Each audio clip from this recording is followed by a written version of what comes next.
Welcome to Tamil உயிரியல் 12ஆம் வகுப்பு தாவரவியல் பாடம் 1. ஸோ இன்னைக்கு நம்ம கிளாஸ்ல என்ன பார்க்க போறோம்னா, இந்த டூ யூ நோலாம் கொடுத்துருக்காங்கல்ல பாக்ஸ், உங்களுக்கு தெரியுமா? இதுல இருந்தெல்லாம் கண்டிப்பா உங்களுக்கு 2 மார்க் கொஸ்டின்லாம் வரும். முக்கியமான 1 மார்க்ஸ் எல்லாம் கேட்பாங்க. இன்னைக்கு ஒரு 3-4 பாக்ஸ் நம்ம இதை பார்த்து முடிச்சிடலாம். இந்த ஃபர்ஸ்ட் பாக்ஸை பார்த்துடலாம்.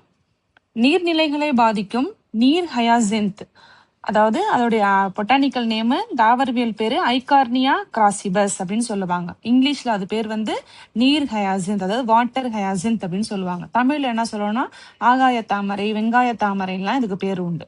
என்ற தாவரம் நீர்நிலைகளான குளம், ஏரி மற்றும் நீர்த்தேக்கங்களில் ஊடுருவும் கலையாகும். இந்த செடி நீங்க போட்டோ கொடுத்துருக்காங்க, அங்கேயே பாருங்க. நீங்க நிறைய நீர்நிலைகள்ல இதை பார்த்துருக்கலாம். அப்பப்ப என்ன பண்ணுவாங்கன்னா அந்த புக்லைன் இயந்திரம் வச்சு இதை அகற்றுவாங்க, பார்த்துருக்கீங்களா? தண்ணி ஃபுல்லா இது பரவிடும். இது பொதுவாக வங்கத்தின் அச்சுறுத்தல். ஏன் இந்த வார்த்தையை யூஸ் பண்றாங்க அப்படின்னா, இந்த தாவரம் பாத்தீங்கன்னா இதோடைய நேட்டிவ் பிளேஸ் வந்து தென் அமெரிக்கா. அங்க வந்து நீர்நிலைகளை அழகுபடுத்துறதுக்காக வளர்த்த ஒரு தாவரம் இது. இதோட பூ பாத்தீங்கன்னா லாவெண்டர் கலர் இருக்கும், இலையோட அமைப்புலாம் அழகா இருக்கும். இது வந்து அதோட தண்டு பாத்தீங்கன்னா வெங்காயம் மாதிரி என்ன பண்ணிக்கும்னா குண்டு குண்டா உப்பிக்கும். அந்த வெங்காயம் மாதிரி உள்ள அந்த உப்புன அமைப்புல பாத்தீங்கன்னா காத்து இருக்கும். அதனாலதான் இந்த பிளான்ட்டால என்ன பண்ண முடியும்னா தண்ணியில வந்து மிதக்க முடியும்.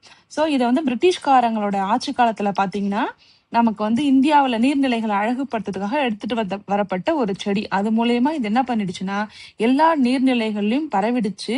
இப்ப ஒரு தாவரமா இருக்குன்னா அதை வந்து என்ன செய்யும், ஆடு மாடுகள் வந்து உணவா சாப்பிடும். ஆனா இந்த ஆகாய தாமரை இருக்கு இல்லையா, இதுக்கு வந்து எதிரிகளே கிடையாது. இந்த தாவரத்தை வந்து பூச்சிகள் சாப்பிடாது, ஆடு மாடுகள் சாப்பிடாது. அப்படின்னா இந்த இந்த தாவரத்துக்கு யார் கிடையாது, எதிரிகளே இல்லை. அப்ப இது என்ன பண்ணிட்டு இருக்கோம், தண்ணியில வேகமா அசுர வளர்ச்சியில வளர்ந்துரும். அப்ப தண்ணியோட மேற்பரப்பு ஃபுல்லா அடைச்சுக்கிச்சுக்குன்னா அந்த நீர்நிலைகள்ல நீர்ல முழுகி வாழக்கூடிய தாவரங்கள், தண்ணிக்கு அடியில உள்ள சின்ன சின்ன மீன்கள், தவளைகள், அதுக்கெல்லாம் என்ன கிடைக்காதுன்னா சூரிய ஒளி கிடைக்காது, ஆக்சிஜன் கிடைக்காது. அப்ப அந்த நீர்வாழ் உயிரினங்களுக்கு என்ன பற்றாக்குறை அங்க ஏற்படுதுன்னா ஆக்சிஜன் பற்றாக்குறை ஏற்படும். அப்ப இந்த தாவரம் வளர்ற இடத்துல இந்த தாவரம் மட்டும்தான் வளரும். இதுக்கு கீழே உள்ள நீர்மூழ்கி தாவரங்கள், அந்த நீர்ல உள்ளக்கூடிய அனிமல்ஸ் எல்லாமே என்ன செஞ்சிரும்னா இறந்து போயிடும். அதனாலதான் இந்த தாவரத்தை என்ன சொல்றாங்கன்னா வங்கத்தின் அச்சுறுத்தல், இங்கிலீஷ்ல என்ன சொல்லுவாங்கன்னா டெரர் ஆஃப் பெங்கால் அப்படின்னு சொல்லுவாங்க. ஓகேவா? அடுத்த லைன் பாருங்க. இது வேகமாக பரவி நீரில் கலந்துள்ள ஆக்சிஜனை குறைத்து மற்ற நீர்வாழ் உயிரினங்கள் மடிய காரணமாகிறது. ஏன்னா தண்ணிக்கு கீழே வந்து ஆக்சிஜன் லெவல் குறைஞ்சு போயிடும். அப்ப அங்க உள்ள தாவரங்கள், விலங்குகளால உயிர் வாழ முடியாம போறதுனால இத வங்கத்தின் அச்சுறுத்தல் அப்படின்னு சொல்றாங்க. அடுத்து பாருங்க, இந்த பாக்ஸ் பாருங்க. டூ யூ நோ, உங்களுக்கு தெரியுமா? பெரும்பாலான தாவரவியல் வல்லுநர்கள் அமீபா வகை என்ற 3வது வகை டப்பீட்டம் பற்றி குறிப்பிட்டுள்ளனர். நம்ம வந்து 2 வகையான டப்பீட்டம் பார்த்தோம். ஒண்ணு வந்து சுரப்பு டப்பீட்டம், இன்னொன்னு ஊடுருவும் டப்பீட்டம். மேக்சிமம் இது 2 தான் நமக்கு எல்லா புக்லயுமே கொடுத்திருப்பாங்க. இந்த 3வது வகை பாத்தீங்கன்னா ஆல்மோஸ்ட் இந்த 2வது இருக்குல்ல ஊடுருவும் வகை, அந்த மாதிரியே இருக்கும். இதை பத்தி படிக்கும் போது அதுவா இதுவான்னு ஒரு குழப்பத்தை, ஒரு கன்ஃபியூஷன் நமக்கு ஏற்படுத்தும். அந்த 3rd டைப் ஆஃப் டப்பீட்டத்தோட பேர் என்ன சொல்றாங்கன்னா அமீபா வகை டப்பீட்டம் அப்படின்னு சொல்றாங்க. ஓகேவா? இவ்வகையில் செல் சுவர் இழக்கப்படாமல் நமக்கு செகண்ட் டைப் ஊடுருவும் டப்பீட்டமா இருந்தா அந்த செல் சுவர் எல்லாம் உடைச்சிட்டு நேரடியா என்ன செஞ்சிரும், உள்ள இருக்க மகரந்த துகளுக்கு நேரடியா உணவுகளை, ஊட்டச்சத்தை வழங்கும். ஆனா இந்த வகையில பாத்தீங்கன்னா செல் சுவர்லாம் இழக்கப்படாமல் மகரந்த அறையினுள் செல்கள் ஊடுருவுகின்றன. இவ்வகை ஆண் மலட்டுத்தன்மையுடன் தொடர்புடையதுன்னு கொடுத்திருக்காங்க. அடுத்தது, மேலும் பெரிபிளாஸ்மோடிய வகையுடன் அடிக்கடி குழப்பத்தை ஏற்படுத்துகிறது. ஸ்டார்டிங்லேயே சொன்னேன் இல்லையா, இதை பத்தி நம்ம படிக்கும் போது அதுவா இதுவாங்கிற ஒரு கன்ஃபியூஷனை நமக்கு அது ஏற்படுத்தும். அடுத்தது மகரந்தவியல், டாலினாலஜி. மகரந்த துகள்கள் பற்றிய படிப்பிற்கு மகரந்தவியல் என்று பெயர்.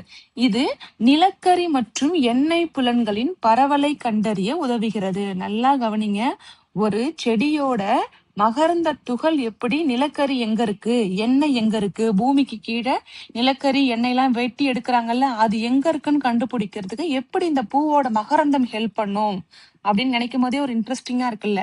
இது என்ன அர்த்தம்னா, இப்ப நமக்கு பூமி கீழே உள்ள நிலக்கரி எல்லாம் எப்படி உருவாச்சுன்னு நம்ம படிச்சிருக்கோம். அந்த காலத்துல இறந்து போன அனிமல்ஸ், பிளான்ஸ் எல்லாம் மண்ணுக்கு கீழே போக போக அந்த ஆக்சிஜன் எல்லாம் குறைய குறைய என்னவா மாறி இருக்குன்னு படிச்சிருக்கோம், நிலக்கரியா மாறி இருக்குன்னு படிச்சிருக்கோம்.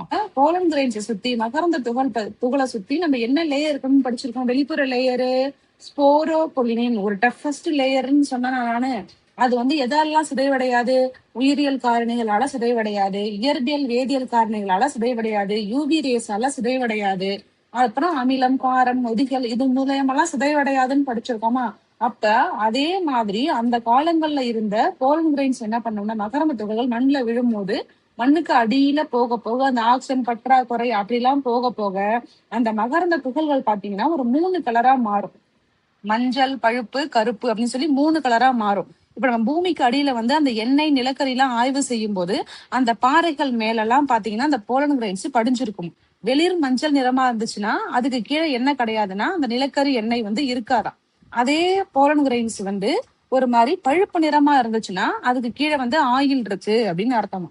அதே மகரந்த துகள்கள் வந்து கருப்பு நிறமா மாறி பாறை மேல படிஞ்சிருக்குன்னா கண்டிப்பா அதுக்கு கீழே என்ன இருக்கும்னா நிலக்கரி இருக்கு அப்படின்னு அர்த்தமா. ஓகேவா? அதை வச்சுலாம் கண்டுபிடிக்கிறாங்க. அடுத்தது பாருங்க, மகரந்த துகள்களை நீண்ட காலம் உயிர்ப்பு தன்மையுடன் பாதுகாக்க திரவ நைட்ரஜன் -196 டிகிரி செல்சியஸ் கொடுத்திருக்காங்க பயன்படுத்தப்படுகிறது. இந்நுட்பம் உறை குளிர் பாதுகாப்பு என அறியப்படுகிறது. இதுல பாருங்க, இந்த உறை குளிர் பாதுகாப்புங்கிறது என்னன்னா, இந்த திரவ நைட்ரஜனை பயன்படுத்தி, அதாவது உயிரணுக்கள், இந்த மாதிரி தாவர பொருட்கள், செல்கள், திசுக்கள் இதெல்லாம் என்ன செய்வாங்கன்னா, நீண்ட காலம் வந்து அந்த உயிர்ப்பு தன்மையோட வச்சிருக்க பயன்படுத்தக்கூடிய ஒரு தொழில்நுட்பம் தான். இந்த நுட்பத்துல வைக்கும் போது எவ்வளோ நாள் வேணாலும் என்ன பண்ணலாம்னா, அந்த பொருள்களை வந்து நம்ம அப்படியே பத்திரமா பாதுகாக்கலாம். இந்நுட்பம் பொருளாதார முக்கியத்துவம் உள்ள பயிர்களின் மகரந்த தூள்களை தாவர மேம்பாடு செயல் திட்டங்களுக்காக சேமித்து வைக்க உதவுகிறது. அடுத்தது தேனீ மகரந்தம். இத கவனிங்க. தேனீ மகரந்தம் ஒரு இயற்கை பொருளாகும். இதில் அதிக அளவு புரதம், கார்போஹைட்ரேட், மிக குறைவான தாது பொருட்கள் மற்றும் வைட்டமின்கள் உள்ளன. எனவே இது கூடுதல் ஊட்டப்பொருளாக பயன்படுத்தப்படுகிறது. அதாவது தேனீ மகரந்தம்ங்கிறது என்னன்னா, இந்த தேனீக்கள் வந்து பூக்கள்ல போயிட்டு தேனீயை வந்து கலெக்ட் பண்ணும் போது, சேகரிக்கும் போது அதுல உள்ள இந்த போலன் கிரெயின்ஸ் சொல்றோம் இல்லையா, மகரந்தம், அது என்ன செஞ்சுக்கும்னா தேனீயோட கால் ரெக்கைகள்லாம் ஒட்டிக்கும். அந்த தேனீ என்ன பண்ணும்னா அந்த மகரந்த துகள்கள் இருக்கு இல்லையா, அந்த மகரந்த துகள்களை ஒரு பந்து மாதிரி சின்னதா உருட்டி அதோட பின்னங்கால்ல பாத்தீங்கன்னா ஒரு சின்ன ஒரு பேக் மாதிரி இருக்கும். அந்த பேகுக்குள்ள தள்ளி வச்சுக்கும் அந்த மகரந்தத்தை. அது கால்ல பாத்தீங்கன்னா ஒரு பேக் இருக்கிற மாதிரி தெரியும். அந்த மகரந்தத்தை எடுத்துட்டு வந்து அது கூட்டுல உள்ள சின்ன சின்ன அந்த தேனீ பூச்சி இருக்கு இல்லையா, லார்வான்னு சொல்லக்கூடிய புழுக்களா இருக்கும். அந்த புழுக்களுக்கு உணவா யார கொடுக்கும்னா இந்த தேனீ மகரந்தத்தை தான் கொடுக்கும். ஓகேவா? இந்த தேனீ மகரந்தம்ங்கிறது தேனு, அந்த பூச்சியோட தேனீ பூச்சி இருக்கு இல்லையா, அதோட உமிழ்நீர் எல்லாம் கலந்த ஒரு கலவை, நல்ல ஊட்டச்சத்தான ஒரு பொருள் இது. இந்த தேனீ மகரந்தத்தை எப்படிலாம் யூஸ் பண்றாங்க பாருங்க. மாத்திரைகளா யூஸ் பண்றாங்க, பாகு நீரா யூஸ் பண்றாங்க.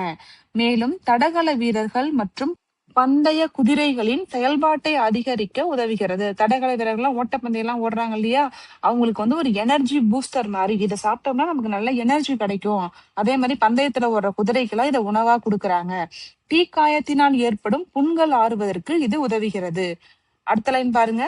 பூந்தேன் மகரந்தம் பற்றிய அறிவியலுக்கு பூந்தேன் மகரந்தவியல் என்று பெயர்.